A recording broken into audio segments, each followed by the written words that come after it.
Hi guys, this is Officer Spence, Makes No Sense, Part 2. Sorry that the Part 1 cut off in a weird place. I ran out of storage on my iPad. I usually don't stop in the middle of a chapter. So we are right here where it's saying, "Hey," I said, "what does any of this have to do with the stolen peanut butter and jelly sandwich?" "Oh yeah, the sandwich," said Officer Spence. "Did you steal it?" "No," I said. "How could I steal it? It was my sandwich, and I didn't even get to eat it." Officer Spence was going to ask me another question, but you'll never believe who walked into the door at that moment. Nobody, because if you walked into a door, it would hurt, but you'll never believe who opened the door and walked into the room. It was Andrea, and right behind her were Emily, Ryan, and Michael. "I'm on the Principal's Advisory Committee," said Andrea. "It says right here in the elementary school handbook that you can't give lie detector tests to students without their parents' permission." "Let me see that," Officer Spence demanded. Andrea handed him the elementary school handbook and showed him a page in it. "See?" she said. "Fine," Officer Spence replied. "I'll find another way to nab the peanut butter and jelly sandwich bandit. I've seen these criminals in action. They'll take anything that's not nailed down." "So we should nail down our sandwiches?" asked Michael. "If you nailed down a sandwich, it would be hard to eat," said Ryan. "You could eat around the nail," I pointed out. "Quiet," barked Officer Spence. "You kids think you're pretty smart, don't you? Do you think peanut butter and jelly sandwiches grow on trees?" "No," we all said. I tried to imagine a peanut butter and jelly sandwich growing on a tree. That would be cool. When you were hungry, you could just go outside and pick a sandwich. "I hope they throw the book at you kids," Officer Spence muttered. "Why would they throw a book at us?" asked Michael. "Throwing a book might ruin the binding," said Emily. "Mrs. Rupee, the librarian, says you shouldn't throw books. You should treat them with TLC. That stands for tender, loving care." "Enough!" yelled Officer Spence. "When I'm through with you kids, they might give you the chair." "Why would they give us a chair?" I asked. "So if you steal a sandwich, they give you a chair," asked Ryan. "That's weird." "What if you have all the chairs you need?" asked Michael. "I said that's enough," yelled Officer Spence. "Oh, by the way, Andrea, Arlo Jarvis here is in love with you." "Ooh," everybody said. "Is that true, Arlo?" asked Andrea, all smiley. "I always thought you secretly liked me." "I don't," I shouted. "Beep." "It is true," Andrea said. "It is not," I yelled. "Beep." "Ooh," Ryan said. "AJ and Andrea are in love."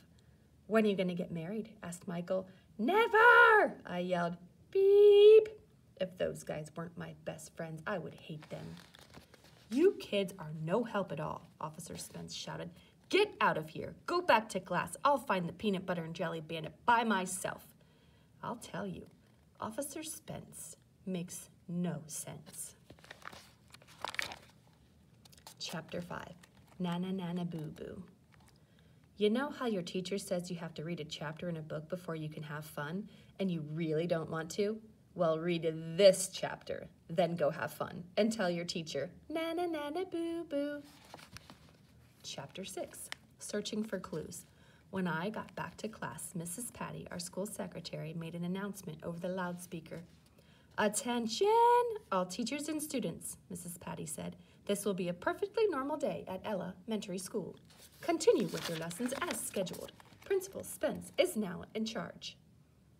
"Principal Spence?" we all said. "He's taking over the school," whispered Ryan, who was sitting next to me. "He's crazy." Our teacher, Mr. Granite, had been talking about protecting the environment as usual. Mr. Granite is an alien. No, really, I mean it. Mr. Granite is from another planet. It's called Idanarg, which is granite spelled backwards. "Here's a little trick to save water," said Mr. Granite. "Put an empty bucket on the floor of your shower. While you wait for the water to warm up, the bucket will catch some of the cold water. Then you can use it to water your plants." Mr. Granite is always giving us tips to save energy. But that's when something weird happened. A head appeared in the doorway. It was Officer Spence's head. He was crawling around on the ground, and he was looking through a magnifying glass. What are you doing, Officer Spence?" asked Mr. Granite. Searching for clues, Officer Spence replied. I'm trying to nab the peanut butter and jelly bandit. But you already said the peanut butter and jelly bandit was Mr. Klutz, said Michael. Klutz is just one suspect, Officer Spence said. This could be a conspiracy. I never heard that word before. A conspiracy? I asked. What's that? A conspiracy is a secret agreement between two or more people to break the law, said Andrea, all proud of herself. Could you possibly be more boring? I asked Andrea. Little Miss I Know Everything keeps a dictionary on her desk to look up words. That way she can show everybody how smart she is. Aha! Officer Spence suddenly shouted. I found a clue. What is it? Emily asked. What did you find? A hair, said Officer Spence. So? We all asked. This is proof that the peanut butter and jelly bandit has hair, Officer Spence announced. Well, Mr. Klutz doesn't have any hair at all, Mr. Granite told him, so he must be innocent, right? Yes, but you've got hair, don't you? Officer Spence said, looking at Mr. Granite. Well, yes, but I didn't steal. Mr. Granite didn't have the chance to finish his sentence because at that moment, Officer Spence jumped up and pointed his finger at him like it was a gun. Freeze, dirtbag, you're under arrest. That's not even a gun, said Mr. Granite. Maybe I have a gun hidden inside my finger, said Officer Spence. Hands up. What did I do? Mr. Granite said, putting his hands up. I don't even have a peanut butter and jelly sandwich. No, but you're an illegal alien, shouted Officer Spence. Well, that's true, admitted Mr. Granite, as Officer Spence put handcuffs on him. I am from the planet Idenarg. Are you going to send Mr. Granite to jail too? Asked Neil, the nude kid. No, said Officer Spence. Well, that's a relief, said Andrew. I don't need to send him to jail, Officer Spence told us. I brought the jail here. What? He went out in the hallway and came back in wheeling a big cage. It was sort of like a portable jail. Wow, we all said, which is Mom upside down. Where did you find that? I asked. Rent a jail, said Officer Spence as he pushed Mr. Granite into the cell. You can rent anything. This is not fair.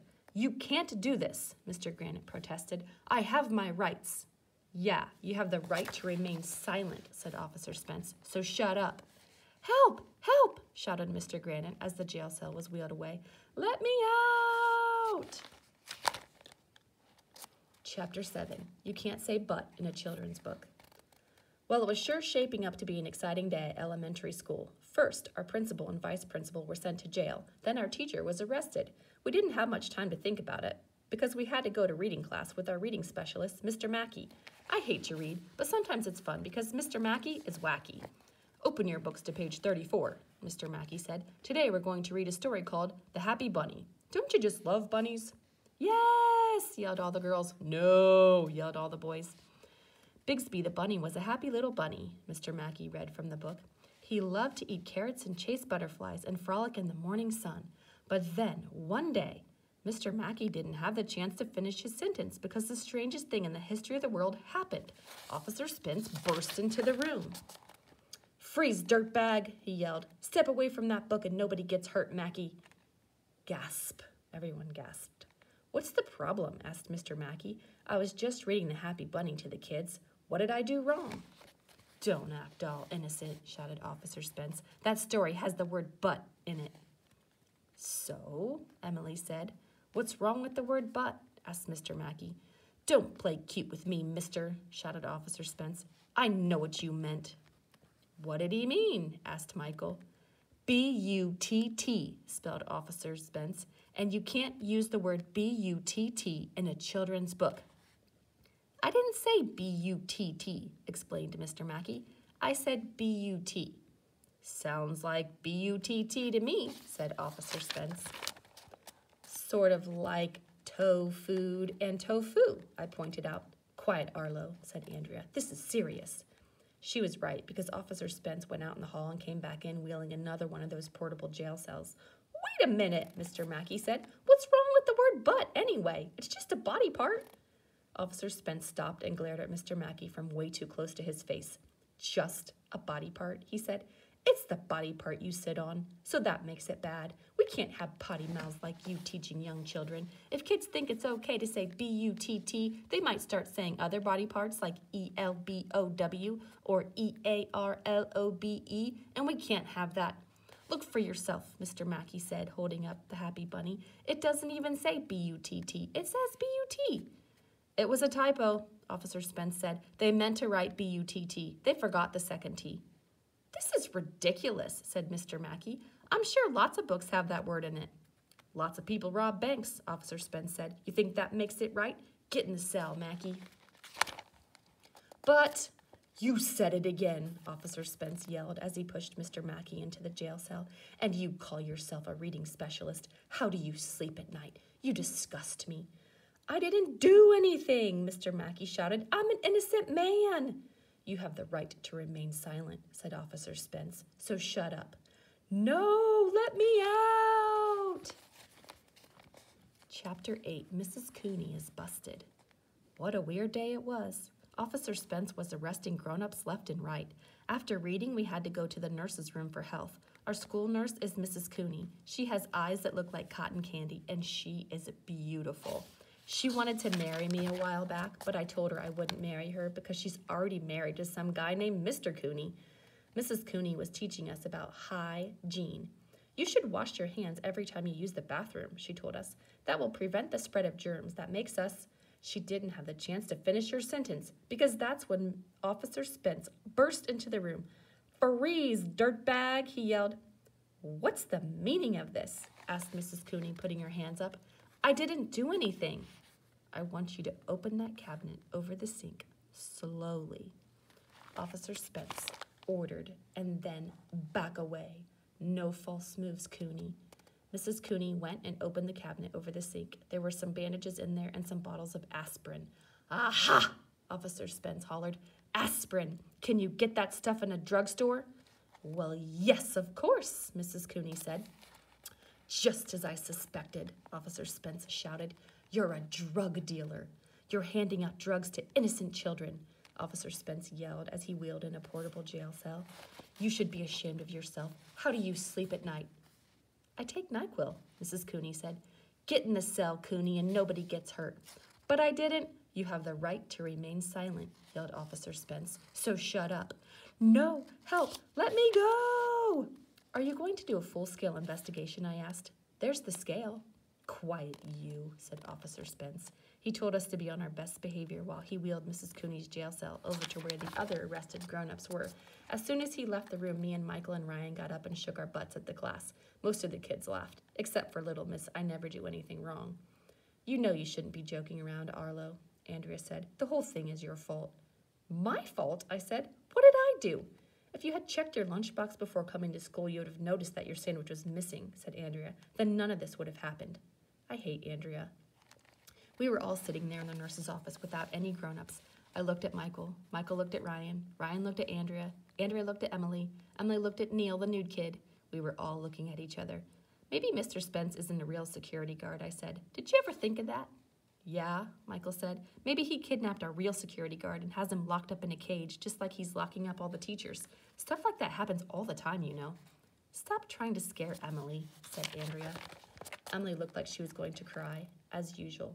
Officer Spence is crazy, Ryan said. There's no telling what he'll do next. He might put us all in jail, said Neil, the nude kid. We've got to do something, Emily said, and then she went running out of the room. Well, at least we got rid of her. She's such a crybaby.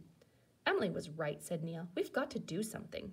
What can we do, call the police? Asked Andrea. Officer Spence is the police. Andrea was right for once in her life. There was nothing we could do. That's when I got the greatest idea in the history of the world. On the wall in the nurse's office is a little red box that says, Fire. In case of emergency, break glass. Are you thinking what I'm thinking? I said to the guys. Yeah, said the guys. Is this an emergency? I asked. Definitely, said the guys. Arlo, don't! Andrea yelled. She tried to stop me, but I was too fast for her. I pulled the fire alarm. Don't do this at school as a joke. Ever. We'll stop right there and we'll finish the rest next time.